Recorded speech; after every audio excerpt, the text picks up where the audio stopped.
और क्या क्या चीजें आती है इसमें। देखो, हम बात कर रहे हैं आपसे इनऑर्गेनिक केमिस्ट्री की।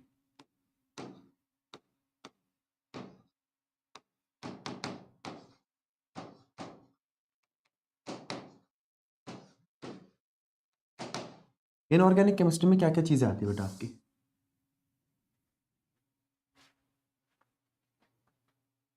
देखो,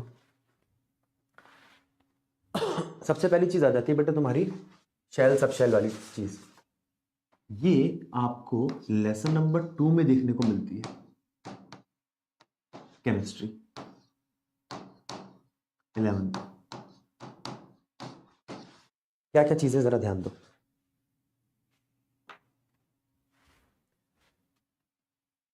तो सबसे इंपॉर्टेंट चीज है आपकी क्वांटम नंबर।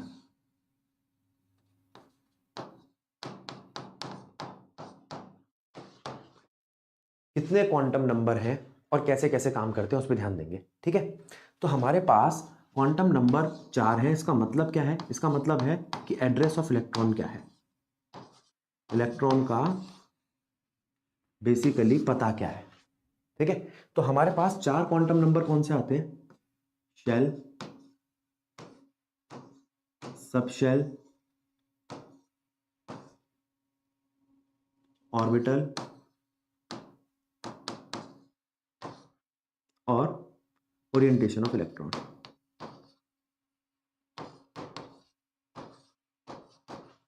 शेल को हम दिखाते हैं प्रिंसिपल क्वांटम नंबर से।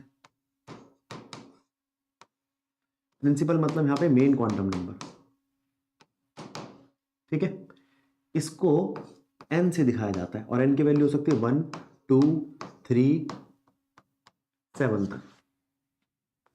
फिर आता है सबशेल जिसे हम l से दिखाते हैं, जिसकी वैल्यू इससे छोटी यानी कि 0 1 2 और 3 से दिखाई जा सकती है, ठीक है। अब यहां पे 0 का मतलब क्या है? s p d और f। ऑर्बिटल तुम्हारे हैं ml, जिसकी वैल्यू -l से +l तक चलती है, और ओरिएंटेशन है आपका ms, जिसकी वैल्यू हो सकती है +½ या -½ ठीक है। ये अगर हम 12th की बात करें तो डी ब्लॉक चैप्टर में बहुत काम आता है और 11th में तो सब जगह ही काम आता है, ठीक है। 11th में तो सेकंड चैप्टर से लेके जितने भी इनऑर्गेनिक के चैप्टर सब में कनेक्ट करता है। तो सबसे पहले हम देखते हैं, अगर n की वैल्यू देखी हमने 1 to 7, तो ये कैसे काम करती है? ये l पे डिपेंड करती है। l की वैल्यू हो सकती है आपकी 0 1 2 या 3। ध्यान देना, l की वैल्यू क्या हो सकती है? 0 1 2 3। 0 का मतलब s p d और f। एक रूल है हमारे पास यहाँ पे जिसको आपको ध्यान रखना है, n हमेशा बड़ा होगा l से। एक रूल है, n हमेशा बड़ा होगा l से, उसके हिसाब से। अच्छा ये और देख लो जी, जो पॉसिबल n है वो क्या बनते हैं इनके?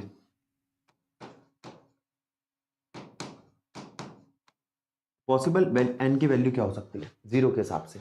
पॉसिबल n की वैल्यू हो सकती है 1 2 3 7 तक। और ये स्टार्ट होगा, इसमें 1 नहीं हो सकता, ध्यान देना, इसमें 1 नहीं हो सकता, 2 से स्टार्ट होगा 7 तक, ठीक है। तो P में P1 वैल्यू एग्जिस्ट नहीं करती, D में ना 1 एग्जिस्ट करता ना 2 एग्जिस्ट करता, ये 3 से स्टार्ट होगा। और F में ना 1 एग्जिस्ट करता ना 2 एग्जिस्ट करता ना 3 एग्जिस्ट करता, ये 4 से स्टार्ट होगा। इसी तरीके से जो G है तुम्हारा वो 5 से स्टार्ट होगा। अगर क्वेश्चन आता है आपको minimum possible value of n बताओ, D के लिए, F के लिए या G के लिए, तो D के लिए मिनिमम वैल्यू है 3, F के लिए है वो 4 और G के लिए है 5, ठीक है। एक बार जरा यहां तक देखो,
ध्यान दो। तो यहां से हमें ये तो पता चल गया कि मिनिमम शेल कौन सा यूज करना है। जैसे डी है तो डी के लिए कौन सा मिनिमम शेल यूज करेंगे आप? थर्ड। एफ के लिए फोर्थ और जी के लिए फिफ्थ। ये क्वेश्चन आता है बेटा आपका एनसीईआरटी का लेसन नंबर 2 है, उसके एनसीईआरटी का क्वेश्चन है कि कौन सा मिनिमम पॉसिबल शेल है जी के लिए, और उसका आंसर होता है 5। ठीक है, वैसे ही ये वाला क्वेश्चन आपका आता है अगर डी ब्लॉक चैप्टर पढ़ रहे होते हो आप, 12th क्लास वाला। ठीक है, अब अगला पॉइंट क्या आता है आपका? अब बारी आती है आपके एमएल की। एमएल है क्या पहले तो ये समझो।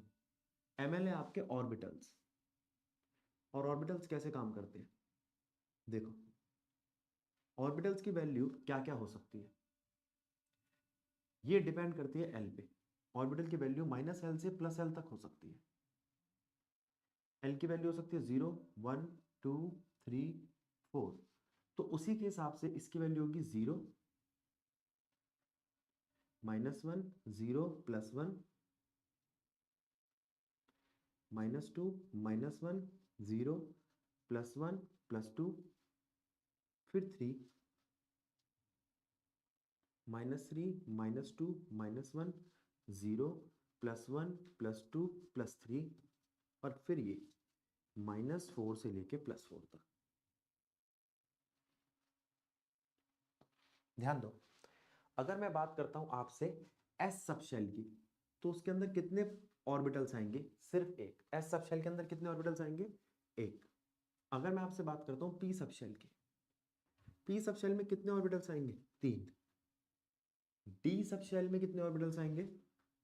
5। एफ सब शेल में कितने ऑर्बिटल आएंगे? 7। और जी सब शेल में कितने आएंगे? 9। जरा ध्यान दो, अब मान लो आपसे ये पूछा जाए कि किसी एक ऑर्बिटल में कितने इलेक्ट्रॉन आते, तो हमने पढ़ रखा है अफवाहों में कि एक ऑर्बिटल के अंदर 2 इलेक्ट्रॉन मैक्सिमम पॉसिबल है। ठीक है, मैक्सिमम 2 इलेक्ट्रॉन की पॉसिबिलिटी है, उससे ज्यादा नहीं आ सकते। तो उस हिसाब से एमएस कितना होगा इनका? इसके अंदर आएंगे 2, इसके अंदर आएंगे 6, इसके अंदर आएंगे 10, इसके अंदर 14 और इसके अंदर 18। ठीक है, अब अगर अगला कोई आया तो उसके अंदर 11 ऑर्बिटल्स और 22 इलेक्ट्रॉन आ सकते हैं। ठीक है, सिस्टम भी समझ में आ गया हमें कि हर बार 2-2 करके ऑर्बिटल्स बढ़ रहे हैं और 4-4 करके इलेक्ट्रॉन्स बढ़ रहे हैं। बात क्लियर है? यहां तक बात समझ लो। हमें पता चल गया कि किसी सब शेल में कितने ऑर्बिटल्स हो सकते हैं। किसी सब शेल में कितने ऑर्बिटल्स हो सकते हैं? -L से +L तक। अब जरा इस बात पे ध्यान दो,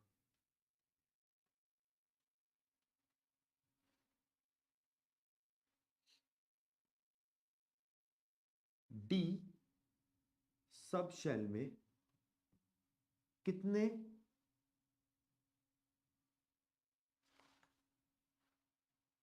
इलेक्ट्रॉन्स हैं? एफ सब शेल में कितने इलेक्ट्रॉन है? 3D ऑर्बिटल में कितने इलेक्ट्रॉन है? अभी बताया मैंने आपको कि ऑर्बिटल में सिर्फ 2 इलेक्ट्रॉन होते हैं मैक्सिमम। या 4s ऑर्बिटल में कितने इलेक्ट्रॉन है?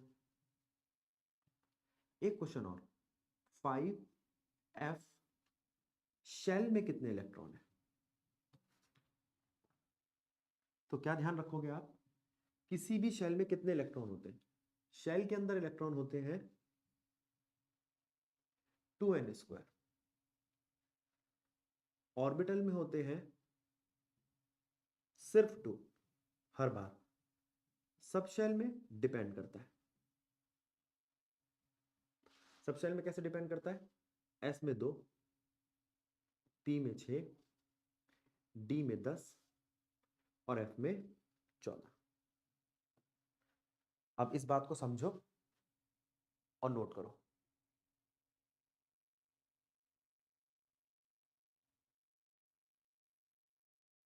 यहां से स्टार्ट करो जल्दी से, 2 मिनट का काम है।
नोट कर लिया, चले आगे।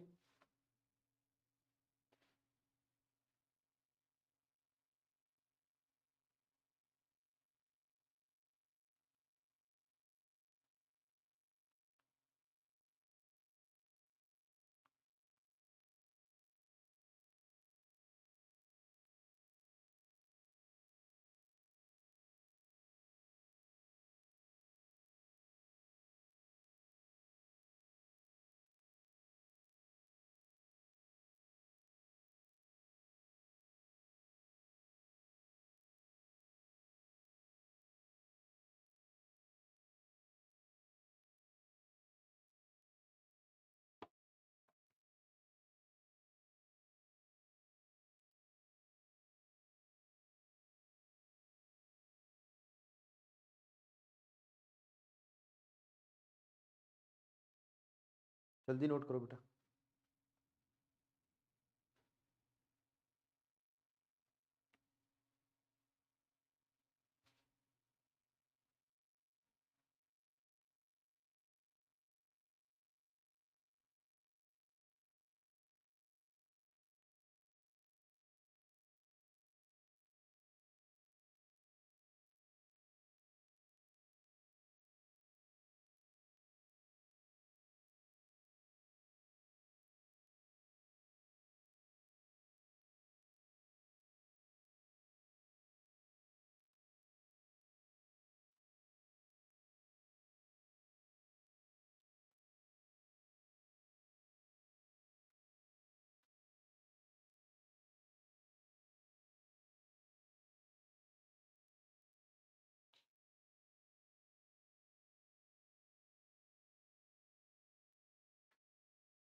ध्यान दो, अब शेल, सब शेल, ऑर्बिटल, ये चीजें पता चल गई।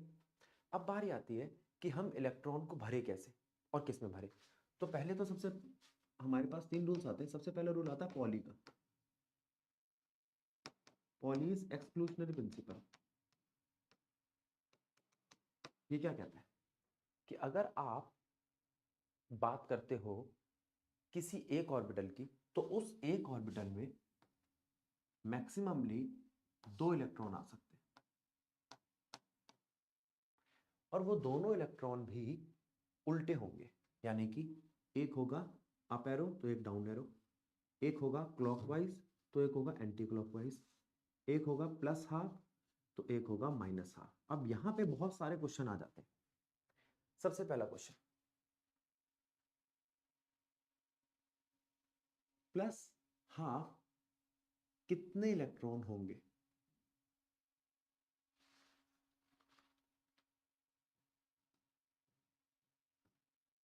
एस में, पी में, डी में या एफ में?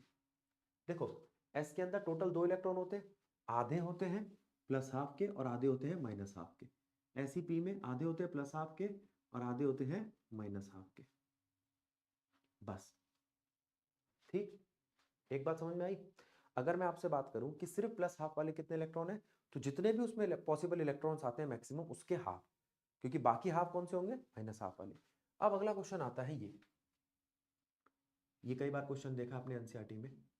5d3 में 5d3 में कितने माइनस हाफ वाले इलेक्ट्रॉन है? अब 5d का मतलब डी सब शेल। हाँ, अब डी सब शेल में अगर 3 है तो इसका मतलब वो ऐसे हो सकते हैं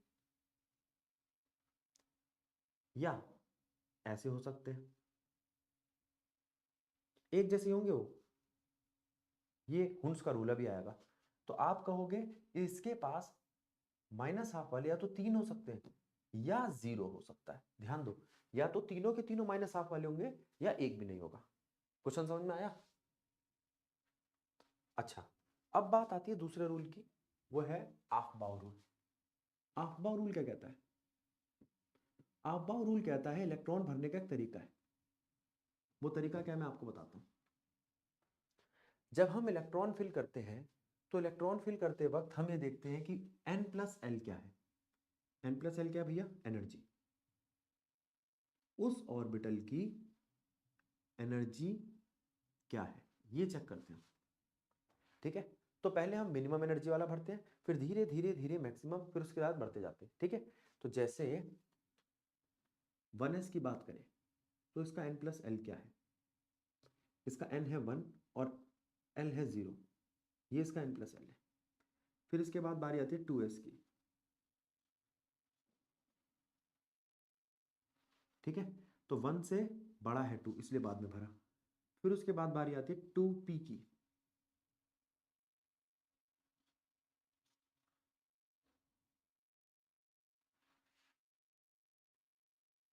चेक करो, अब ये बड़ा है, तो इसे क्या कहते हैं? n plus L rule. क्या कहते हैं? n plus L rule. फिर आती है 3s की। अब 3s देखो, ये इक्वल आ गया आपका। अगर n प्लस एल इक्वल हो, अगर n प्लस एल इक्वल हो तो n को चेक करो। तो दो रूल है यहाँ पे, जिसका n प्लस एल बड़ा होगा उसको हम बाद में भरेंगे, जिसका n प्लस एल बड़ा होगा उसको हम बाद में भरेंगे। अगर n प्लस एल इक्वल हो तो n को प्रेफरेंस दो चेक करने के लिए कि किसको बाद में भरेंगे।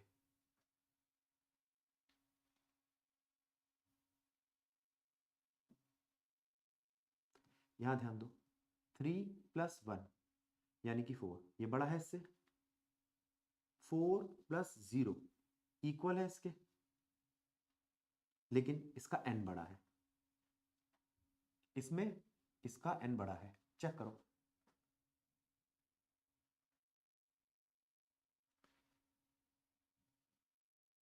अब ध्यान देना, यहां पर n छोटा है, लेकिन 3 प्लस 2 कितना होता है? 5। n प्लस एल बड़ा है, तो क्वेश्चन आता है 3d यानी कि थर्ड शेल का d फोर्थ शेल के s के बाद क्यों भरा जाता है? इलेक्ट्रॉन्स अगर आपको फिल करने हैं तो पहले फर्स्ट शेल कंप्लीट करो, फिर सेकंड शेल, फिर थर्ड शेल, फिर जाओ ना फोर्थ पे। आप पहले कैसे फोर्थ पर पहुंच गए थर्ड भरने से पहले? तो आपका जवाब होना चाहिए क्योंकि इसका n प्लस एल बड़ा है। ठीक है, तो आपको ध्यान क्या रखना है? ऐसा होगा 4s और 3d के साथ, 5s और 4d के साथ, कि इनका क्या बड़ा है? इनका n प्लस एल बड़ा है। समझे? तो यहां दो रूल समझे हमने, एक समझा पॉली और दूसरा समझा आफ्बाउ। अभी आफ्बाउ रूल से हम इलेक्ट्रॉनिक कॉन्फ़िगरेशन बनाना सीखेंगे, पहले इस बात को समझ लो। ये दोनों पेज नोट करो।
कर लिया नोट बेटा, चले आगे। बेटा कोई एक बच्चा व्हाट्सएप के ग्रुप पे मैसेज कर दिया करो, क्योंकि बार बार यहाँ कमेंट पे नहीं देख पाता मैं।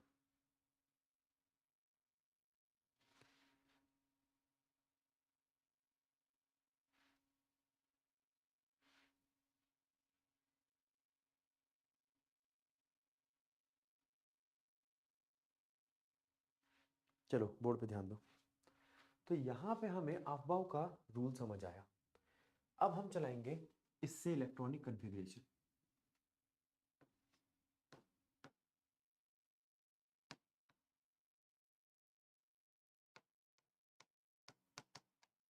देखो क्या कहता है, इलेक्ट्रॉनिक कन्फिग्रेशन को याद करने का तरीका है, उससे ध्यान दे लो।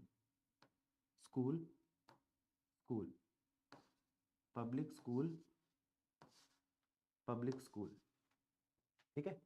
एस के अंदर 2 इलेक्ट्रॉन आते हैं आपके।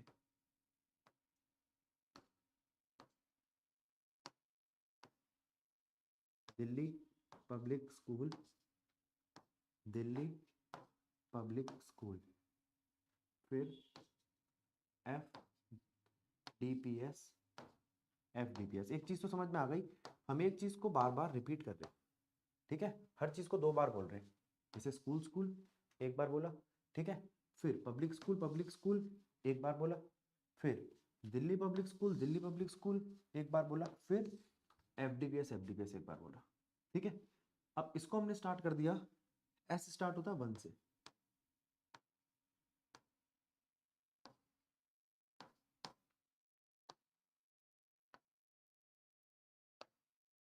ठीक है, और एस के अंदर इलेक्ट्रॉन कितने होते हैं? 2। पी स्टार्ट होता है 2 से।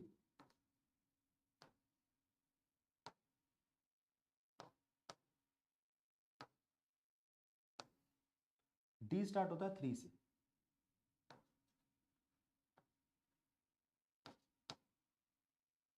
और एफ स्टार्ट होता है 4 से। टोटल करते हैं तो 120 तक के एलिमेंट आ जाएंगे, ठीक है। और ये मत सोचना आपके काम नहीं आता।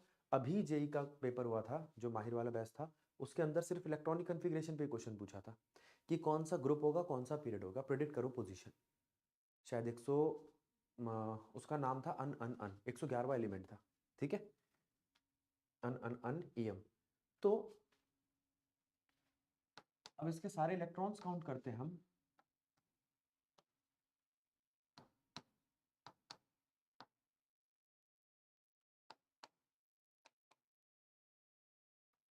तो यहाँ पे टोटल इलेक्ट्रॉन्स आते हैं 120। ध्यान दो, टोटल इलेक्ट्रॉन्स आते हैं 120। कुछ पॉइंट बना लो, जैसे एक तो ये पॉइंट है, यहां पर 10 हो जाता है आपका, यहां 20 हो जाता है, और यहां 30 हो जाता है। सबसे ज्यादा यहीं तक काम आते हैं आपके, ठीक है। D10, 3D10 तक आपके एलिमेंट की इलेक्ट्रॉनिक कॉन्फ़िगरेशन आपसे पूछी जाती है। चेक करो, अगर कोई दिक्कत हो तो बताओ। और इसके बाद आप मुझे सोडियम, जिसका Z11 है, और आर्सेनिक, जिसका Z33 है, 33, ये भर के दिखाओ। ये इलेक्ट्रॉनिक कॉन्फ़िगरेशन लिखो, फिर हम आगे बढ़ते हैं।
कर लिया बेटा इनपुट। अब जरा ध्यान दो, इसके अंदर कैसे चलाएंगे, ये देखो, फिर वही स्कूल स्कूल पब्लिक स्कूल, देखो काउंट करो, 2 4 6 10 और 1 11।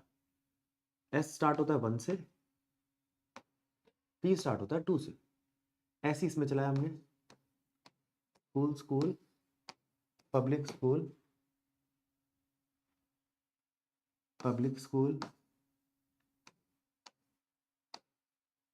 दिल्ली। देखो 30 हो गए, यहाँ तक मैंने आपको बताया था, यहाँ तक 30 हो जाते हैं। 1 2 3 4 और पी चेक कैसे चल रहा है, 2 3 और D3। ठीक है, school school public school Delhi public school. इसके बाद क्या आएगा, फिर से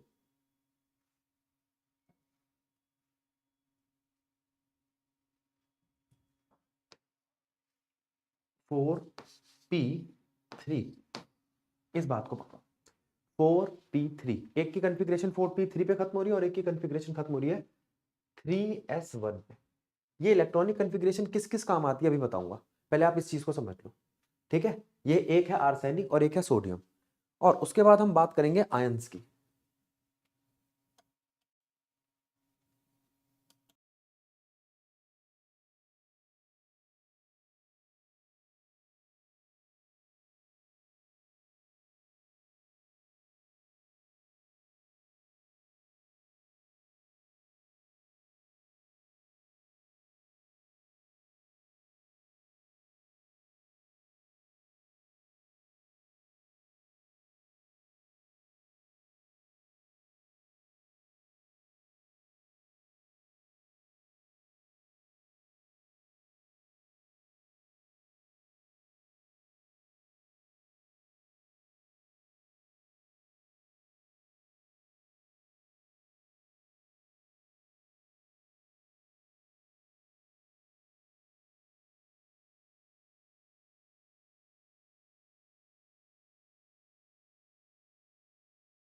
ध्यान दो, यहां तक इलेक्ट्रॉनिक कॉन्फ़िगरेशन आ गई।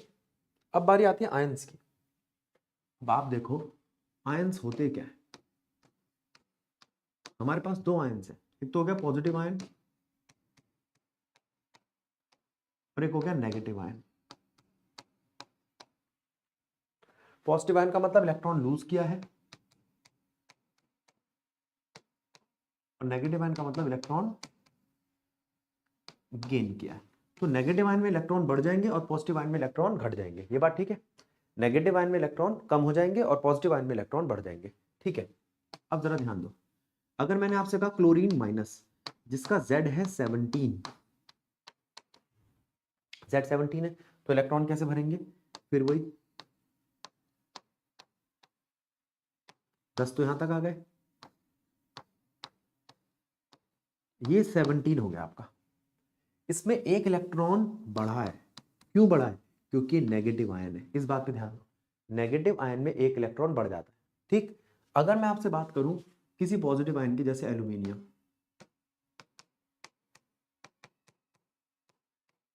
तो ये है आपका 1s2 2s2 2p6 3s2 3p1। अब 3p1 तो लिख दिया, लेकिन इसमें से 3 इलेक्ट्रॉन गायब करने हैं, इसको हटा दो, एक गया, दो गए, यहां तक इलेक्ट्रॉनिक कॉन्फ़िगरेशन रह गई आपकी 1s2 2s2 2p6। क्लियर है। अब बारी आती है इसको समझने की, और यहीं से आपका तीसरा रूल आ जाएगा हुन्स रूल। जिसका Z24 हो, जिसका Z24 हो, वो कैसे काम करता है, 1s2 2s2 2p6 3s2 3p6 4s2। अब बारी आती है 4s2 के बाद 3d की, 4s2 3d4, ये इलेक्ट्रॉनिक कॉन्फ़िगरेशन बनी है इसकी। ठीक है, अब इलेक्ट्रॉनिक कॉन्फ़िगरेशन में कोई दिक्कत नहीं, अफबाउ प्रिंसिपल में भी कोई दिक्कत नहीं, यहां तक ये बात बिल्कुल ठीक है। ठीक है, अब देखो इसकी इलेक्ट्रॉनिक कॉन्फ़िगरेशन में कोई दिक्कत नहीं, बिल्कुल ठीक है। और इसके अफवाह प्रिंसिपल में भी कोई दिक्कत नहीं, लेकिन ये इस तरीके से पाया जाता है, एस में 1 और ये पी लिख दिया गलती से 3D, डी में 5, ऐसा क्यों? क्यों? तो इसका जवाब ये है, हाफ फिल्ड और fully filled orbital more stable होते हैं देन इनकम्प्लीटली फिल्ड ऑर्बिटल से। आधे भरे हुए और पूरे भरे हुए ऑर्बिटल ज्यादा स्टेबल होते हैं, क्योंकि उनके पास आ जाती है सिमिट्री। क्या आ जाती है? सिमिट्री। जरा ध्यान दो, देखो यहां ध्यान देना। अगर मैं आपसे बात करूं एस की, पी की, डी की और एफ की, तो ये है हाफ फिल्ड,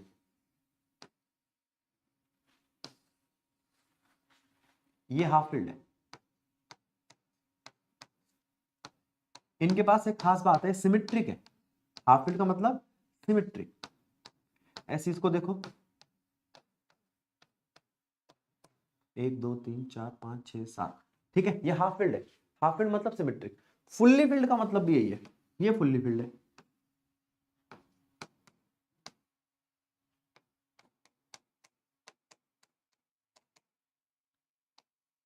या ये फुल्ली फील्ड है, ये भी सिमेट्रिक है।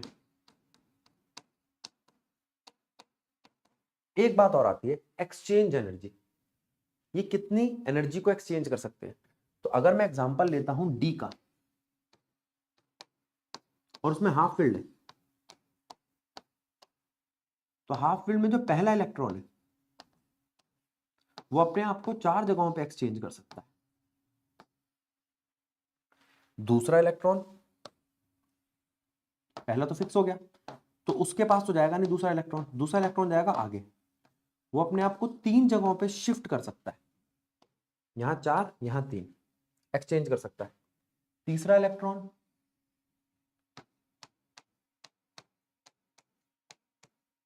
वो 2 जगहों पे शिफ्ट कर सकता है। चौथा इलेक्ट्रॉन, उसके पास सिर्फ एक ही जगह बचती है, और पांचवा इलेक्ट्रॉन अपने आप को एक्सचेंज नहीं कर सकता। तो यहां पे हमारे पास जो एक्सचेंज करने की वेज आती है वो 10 वेज है, ठीक। अगर मैं D6 की बात, D4 की बात करता चलो पहले, तो उसमें सबके पास एक ही जगह है, वो है खाली जगह।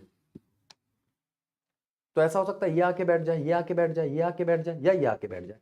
तो सिर्फ 4 वेज है। अगर मैं D6 की बात करता, तो उसमें ये तो ब्लॉक हो गया, बचे ये। अभी जैसे बताया था उसके हिसाब से ये 3 जगहों पे जा सकता है, ये 2 जगहों पे, और ये एक लास्ट वाला पहले भी नहीं गया था। तो यहां पे भी 6 वेज हैं जिसमें वो अपने आप को एक्सचेंज कर सकते हैं। तो D5 में सबसे ज्यादा एक्सचेंज करने की वेज थी उसके पास, इसलिए वो सबसे ज्यादा एक्सचेंज करेगा। अब तुम ये पूछ सकते हो एक्सचेंज करने से स्टेबिलिटी का क्या लेना देना? जब वो इलेक्ट्रॉन अपनी पोजीशन या अपना ऑर्बिटल एक्सचेंज करते हैं तो एनर्जी को लॉस करते हैं, उसे कहते हैं एक्सचेंज एनर्जी। और जब भी कभी एनर्जी का लॉस होता है तो वो चीज स्टेबल होती है, जब भी कभी एनर्जी का लॉस होता है तो वो चीज स्टेबल होती है। तो यहां पर ये बात समझनी है। इसलिए D5 स्टेबल हो गया, D4 से भी ज्यादा, D6 से भी ज्यादा।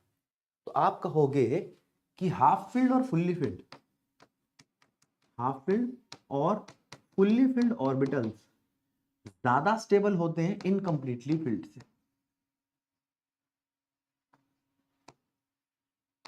इनकम्प्लीटली फील्ड ऑर्बिटल से, बस ये पढ़ना था हमें, ठीक है। और ऐसा केस दिखाई देता है हमें क्रोमियम में, जिसका Z24 है, और एक कॉपर में जिसका Z29 है। दोनों के इलेक्ट्रॉनिक कॉन्फ़िगरेशन लिख के दिखाओ। पहले जो ये दिया है उसको नोट करो, फिर लिखना स्टार्ट करो।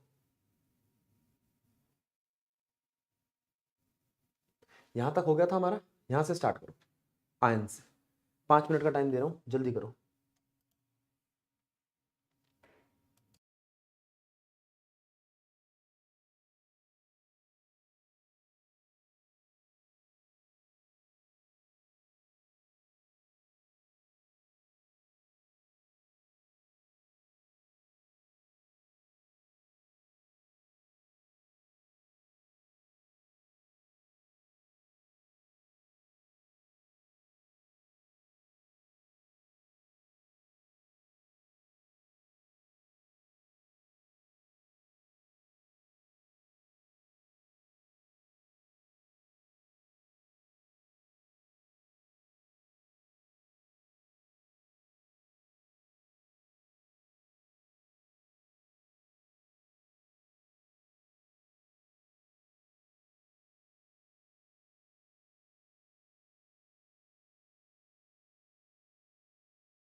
ध्यान दो, क्रोमियम में आपने क्या लिखा, 1s2 2s2 2p6 3s2 3p6 4s2 3d4, जिसे हम चेंज कर देते हैं 4s1 3d5 में। इसी तरीके से कॉपर में 4s2 3d9 चेंज हो जाएगा 4s1 3d10 में। इन दोनों इलेक्ट्रॉनिक कॉन्फ़िगरेशंस को देखो, 4s1 3d5 में बन गया क्रोमियम और 4s1 3d10 में बन गया कॉपर। ये है आपका d10 यानी कि फुल्ली फिल्ड डी ऑर्बिटल, और ये d5 यानी कि हाफ फिल्ड ऑर्बिटल का एग्जांपल। अब जरा ध्यान दो, अगर मैं आपसे कहूं क्रोमियम प्लस का है जिसका Z है 24, अब जरा ध्यान देना, ये तो 4s1 था।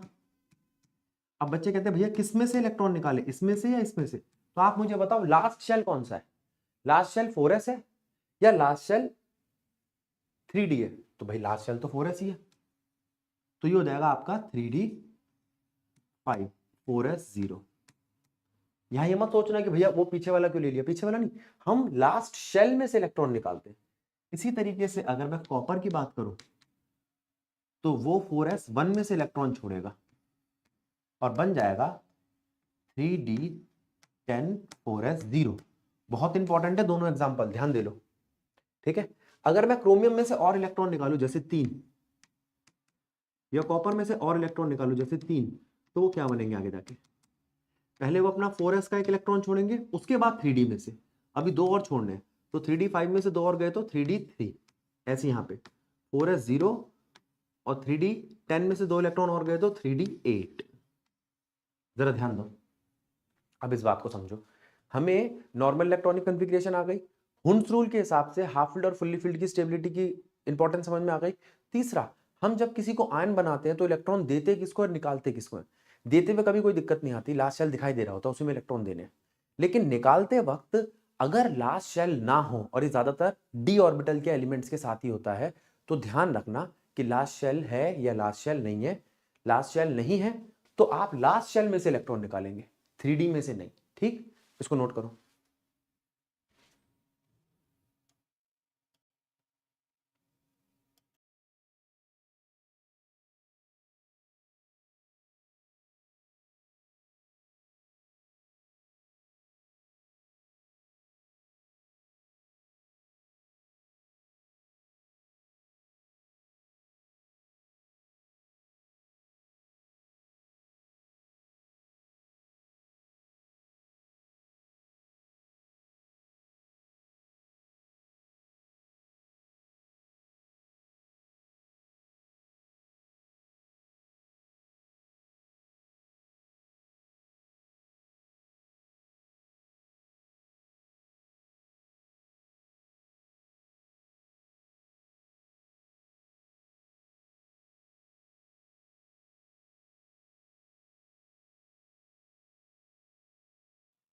ध्यान दो, यहाँ पे आपका इलेक्ट्रॉनिक कॉन्फ़िगरेशन वाला टॉपिक हुआ समाप्त। अब बारी आती है शेप्स की। एस ऑर्बिटल जो है उसकी शेप कैसी होती है? स्फेरिकल, ठीक है। एस ऑर्बिटल की शेप कैसी होती है? स्फेरिकल। 1s की बात करें तो एक स्फेयर, और नंबर ऑफ नोड्स कितने होते हैं?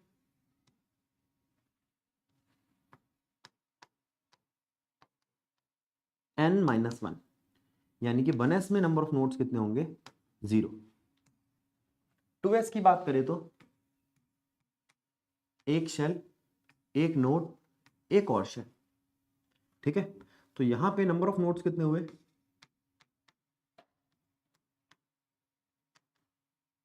1, क्योंकि n है बारी 2, तो 2 - 1 क्या होगा? 1, ठीक है। अब अगर मैं 3s की बात करूं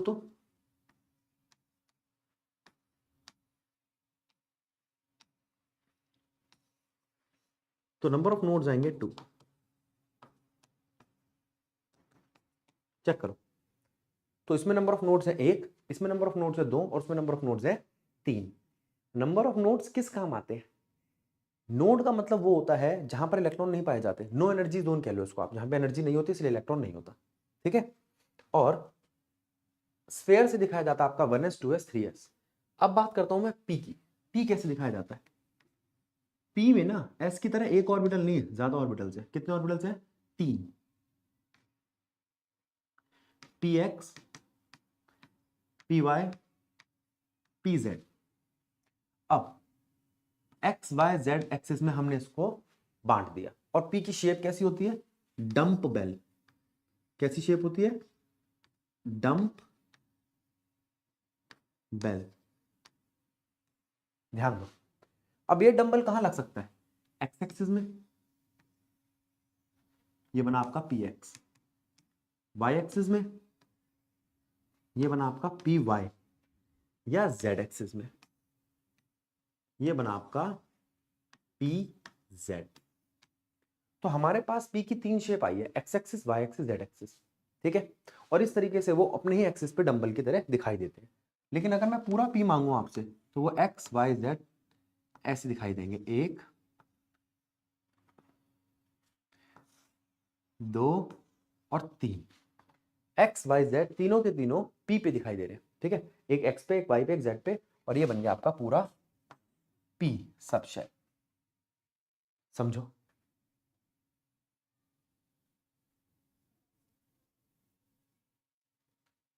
अब ध्यान दो, अब बारी आती है डी की शेप की। डी डबल डंबल रखता है, 1 और 2। दूसरी बात, डी के अंदर होते हैं 5 ऑर्बिटल्स। देखो, पहला बन जाता है डी एक्स वाई, ध्यान रखना। दूसरा बन जाता है डी वाई जेड। तीसरा बनता है यहां पे जेड एक्स, फिर एक्स स्क्वायर वाई स्क्वायर, और बीच वाला होता है जेड स्क्वायर। ये, अब इसकी वैल्यू क्या होती है? -2, -1, 0, +1 और +2। जरा ध्यान दो।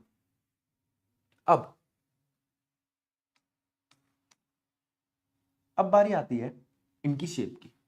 हमने एक एक्स वाई प्लेन बना लिया, इसको नाम दिया एक्स, इसको नाम दिया वाई, और ये रहा आपका डी। फिर हमने एक वाई जेड प्लेन बना लिया, ये रहा वाई, ये रहा जेड, और ये रहा आपका डी। फिर हमने एक जेड एक्स प्लेन बना लिया,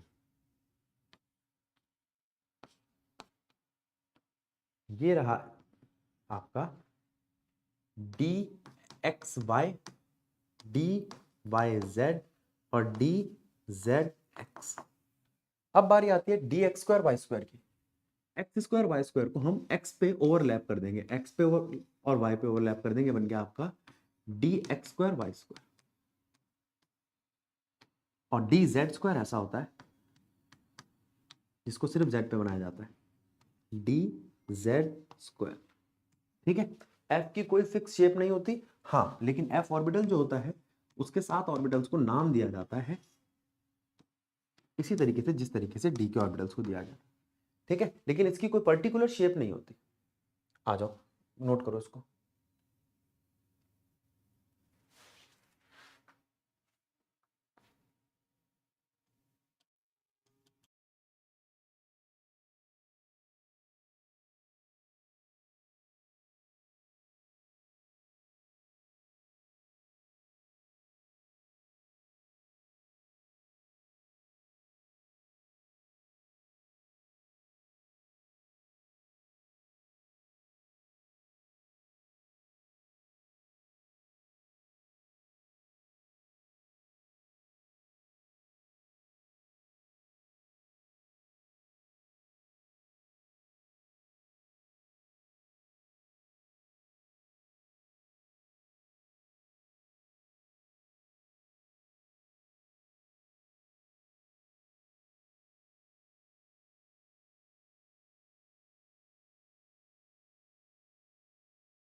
चले आगे। अब जरा ध्यान दो, हमारे पास यहाँ पे क्वांटम नंबर की छोटी मोटी चीजें हो गई, ठीक है। अब एक चीज और देख लेते हैं। मान लो आपके पास शेल दिया हुआ है 5, तो उसके अंदर कितने पॉसिबल सबशेल्स होंगे, यानी कि एल कितने होंगे 5 के अंदर? 0, 1, 2, 3, 4, एस, पी, डी, एफ और जी, ठीक है। अब इसके अंदर कितने ऑर्बिटल्स होंगे?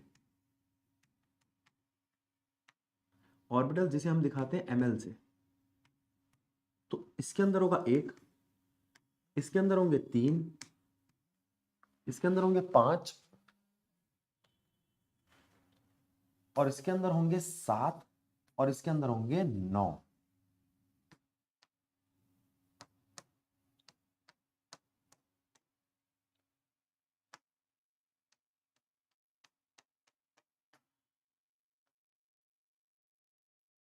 चेक करो।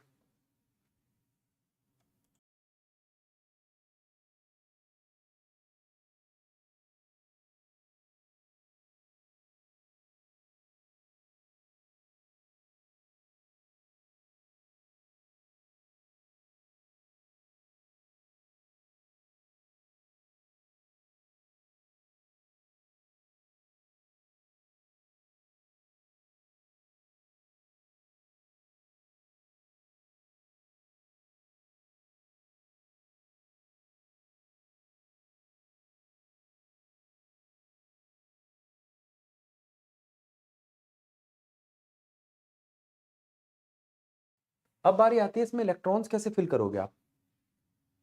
तो यहां पे आएंगे 2 इलेक्ट्रॉन, यहां आएंगे 6, यहां 10, यहां 14 और यहां 18। हाँ वो बात दूसरी, ये भी आया नहीं है, ठीक है, इसलिए इसकी बात नहीं करते। तो अगर कोई तुमसे पूछे इसमें इलेक्ट्रॉन कितने आए और कैसे देखेंगे, तो 2, 6, 10 और 14 कितने हुए, काउंट करो तो 32। अब देखो, अगर आपके पास n दे रखा है तो उस n जितने ही सबशेल होते हैं, 5th शेल में 5 सबशेल होंगे, उतने ही उसके स्क्वायर ऑर्बिटल होते हैं, n स्क्वायर ऑर्बिटल होते हैं। और 2n स्क्वायर इलेक्ट्रॉन्स होते हैं। अब यहां कहोगे भैया 5 का 2n स्क्वायर करे तो 50 आएगा, वो 18 रह गए ना, वो 18 अभी फ्यूचर में आएंगे, लेकिन जब भी आएंगे तो उसके टोटल इलेक्ट्रॉन 2n स्क्वायर ही बैठेंगे। आसान तरीका है। तो कभी कोई तुमसे पूछे किसी nth शेल में कितने ऑर्बिटल्स हैं, वो कितने सबशेल हैं, n nth शेल में n सबशेल्स हैं और n स्क्वायर ऑर्बिटल्स हैं, 2n स्क्वायर इलेक्ट्रॉन्स है। अगर शेल है आपका फर्स्ट तो इलेक्ट्रॉन्स है 2, अगर शेल है आपका 2 तो इलेक्ट्रॉन्स है ये, और अगर आपका शेल है 3 तो इलेक्ट्रॉन्स है ये, और 4 में। तो ये तो बोहर की बात है। हाँ तो बोहर की बात को हमने गलत थोड़ी करा है, बोहर का ही पोस्टुलेट चला रहे हैं हम, लेकिन उसको थोड़ा एक्सपेंड कर दिया। उसने सिर्फ शेल बताया था, हमने शेल में सब शेल भी डाल दिए, ऑर्बिटल भी डाल दिए और स्पिन नंबर भी डाल दिए, ठीक है। तो ये शेल समझने का काम देख लो। और इलेक्ट्रॉन्स के बारे में मैंने बता दिया था आपको कि अगर मैं nth शेल की बात करूं तो 2n स्क्वायर इलेक्ट्रॉन्स होंगे। अगर मैं किसी सब शेल की बात करूं तो सब शेल को देखकर उसके इलेक्ट्रॉन बनेंगे। अगर मैं ऑर्बिटल की बात करूं तो मैक्सिममली 2 इलेक्ट्रॉन होंगे।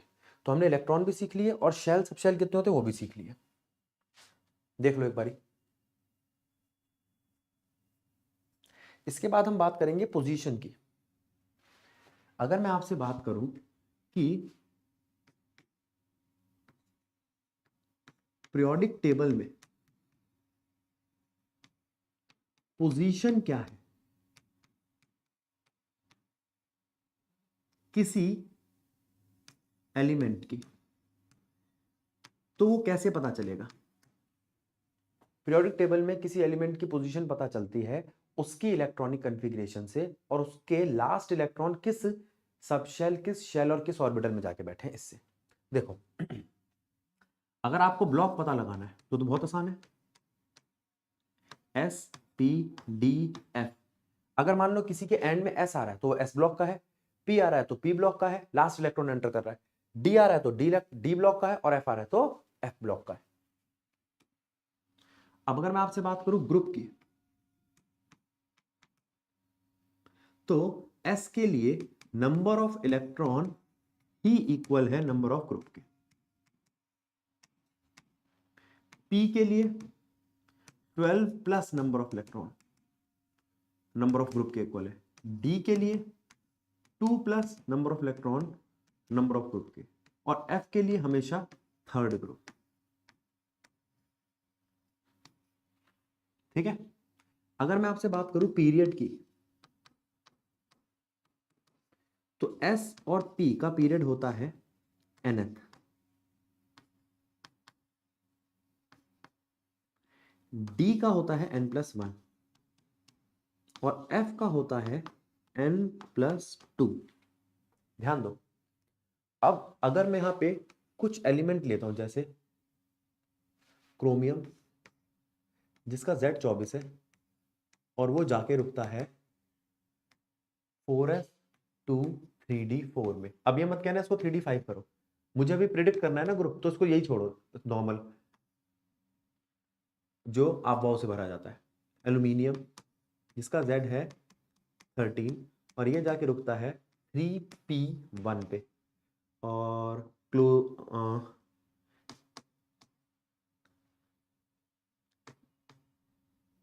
इसका Z है 36 जाके रुकेगा आपका 4p6 पे। चेक करो, तो इनमें शेल, सबशेल और ऑर्बिटल क्या आएगा, देखो, और ब्लॉक क्या आएगा। इससे हमें पता चलता है कि इसका ब्लॉक तो डी आएगा, इसमें शेल कौन सा दिखाई दे रहा है आपको, थर्ड, तो पीरियड कौन सा होगा, 3, और इलेक्ट्रॉन से पता चल रहा है इसका ग्रुप। डी के लिए मैंने बताया था आपको 2 प्लस इलेक्ट्रॉन यानी कि 6th ग्रुप। चेक करो, तो क्रोमियम 6th ग्रुप में आता है, ठीक है, अच्छा सॉरी डी है ना, तो 3+1 4th पीरियड में आता है और डी ब्लॉक का है, 4th पीरियड में आता है, 6th ग्रुप में आता है और डी ब्लॉक का है। इसी तरीके से आप एल्यूमिनियम का पता लगाओ और क्रोमियम का पता लगाओ।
चले आगे।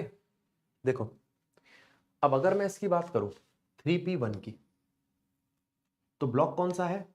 p। पीरियड कौन सा है? थर्ड। ग्रुप कौन सा है? जितने इलेक्ट्रॉन उसमें 12 ऐड कर दो, यानी कि 13। यहां पे देखो ब्लॉक कौन सा है? p। पीरियड कौन सा है? फोर्थ। और इलेक्ट्रॉन 6 दिखाई दे रहे, तो ग्रुप कौन सा हो गया? 12 + 6 यानी कि 18। ये बात समझ में आई? तो इससे हमें पता चलता है कौन सा एलिमेंट आपकी पीरियोडिक टेबल में किस ग्रुप में या किस पीरियड में बैठा है। ठीक है, इसे कहते हैं predict the position of element in periodic table. अब अगर मैं आपसे बात करूं कोई ऐसा जिसके इलेक्ट्रॉन खत्म होते हो F पे, तो इसका मतलब है एक तो ये उसका पीरियड क्या होगा? n+2। और उसका ग्रुप क्या होगा? इसमें कभी ग्रुप चेक मत करना, ग्रुप हमेशा थर्ड होगा, ग्रुप हमेशा ही थर्ड होगा, खत्म कहानी। ठीक है, और कौन सा एलिमेंट दे सकते हैं हम? अब एक बार आप इसको ट्राई करो, 4f7 को और 5f3 को। फिर मैं आपको इलेक्ट्रॉनिक कॉन्फ़िगरेशन को लिखने का एक और तरीका सिखाता हूं।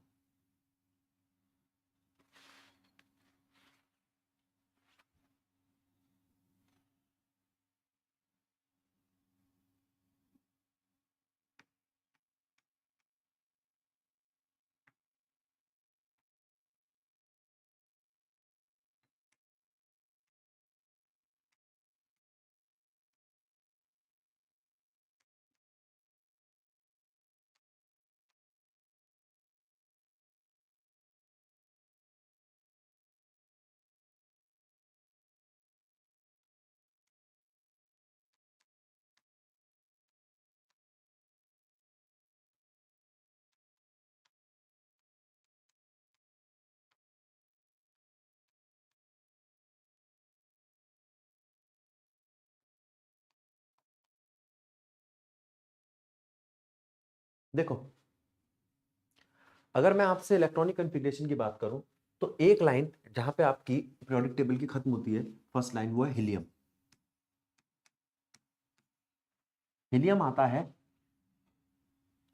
2 इलेक्ट्रॉनिक कॉन्फ़िगरेशन के साथ। फिर आता है नियॉन। नियॉन आता है 10 इलेक्ट्रॉनिक कॉन्फ़िगरेशन के साथ। फिर आता है आर्गन 18 इलेक्ट्रॉनिक कॉन्फ़िगरेशन के साथ। क्रिप्टन 36 इलेक्ट्रॉनिक कॉन्फ़िगरेशन के साथ। जीनॉन 54 इलेक्ट्रॉनिक कॉन्फ़िगरेशन के साथ। और रेडॉन। यहां तक आपके आते हैं। ठीक है, तो अगर मैं इसके बाद बात करूं, ये था आपका 1s2। फिर आता है 2s2 2p6। ठीक है, फिर इसमें आता है 3s2 3p6। यहां आता है 4s2 3d10 4p6। जरा ध्यान देना, ये चीज नहीं आई है, वरना हमेशा sp sp sp ऐड हो रहा था। फिर आएगा 5s2 4d10 5p6। फिर आएगा 6s2। देखो इसमें d ऐड हुए 2 बार, अब f आ जाएगा। 6s2 4f14। अगले बारे में 32 ऐड करना है ना। 4f14 5d10 6p6। टोटल करो 32 आएगा। इसके बाद आएगा 7s2 5f14 6d10 7p6।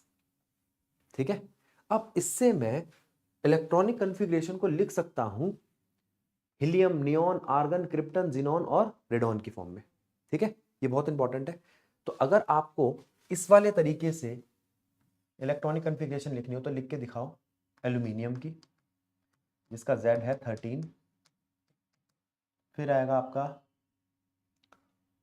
Barium ले लो, जिसका Z है 56। इससे बड़ी इलेक्ट्रॉनिक कॉन्फ़िगरेशन लिखना आसान हो जाता है। ठीक है, और कौन सा एलिमेंट ले, आवाज आ रही ना, हाँ, एल्यूमिनियम, बेरियम, एक ले लो आप आर्सेनिक जिसका Z है 33, ये लो, करो उसको। अब वो 1s2 2s2 ना लगा के ये वाली इलेक्ट्रॉनिक कॉन्फ़िगरेशन लगाओ और कंप्लीट करो।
लिख लिया,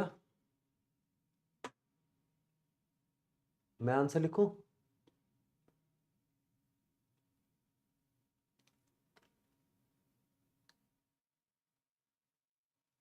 देखो एल्यूमिनियम में 10 तो आ ही रहा है, यानी कि नियॉन आ गया,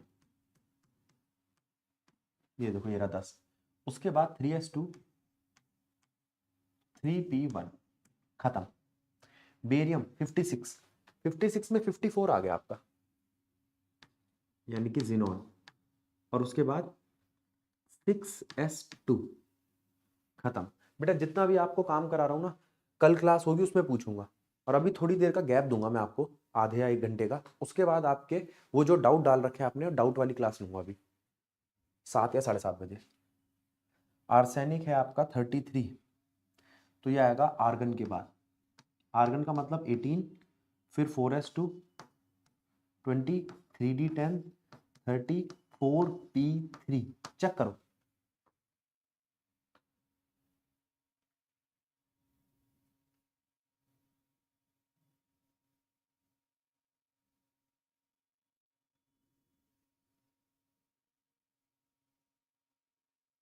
देखो यहाँ पे आपका क्वांटम नंबर वाला टॉपिक हो गया खत्म, ठीक है। ऐसे छोटे छोटे टॉपिक एक आध घंटे के हम उठाएंगे, और 10-15 टॉपिक तो ऐसे रिवाइज जाएंगे। दूसरा जो आप डाउट डाल रहे हो, जैसे एक हॉर्स कार्ट प्रॉब्लम डाल रखी है, उसको अभी मैं आपको 7:30 बजे या अभी आपको ग्रुप पे टाइम मिल जाएगा, उस पर लूंगा, और जो जो आपने प्रॉब्लम डाल रखी है उनको उठाऊंगा अभी 1 घंटे बाद, ध्यान रखना, ठीक है। 1 घंटे बाद दोबारा यूट्यूब पे आएंगे हम। राधे राधे।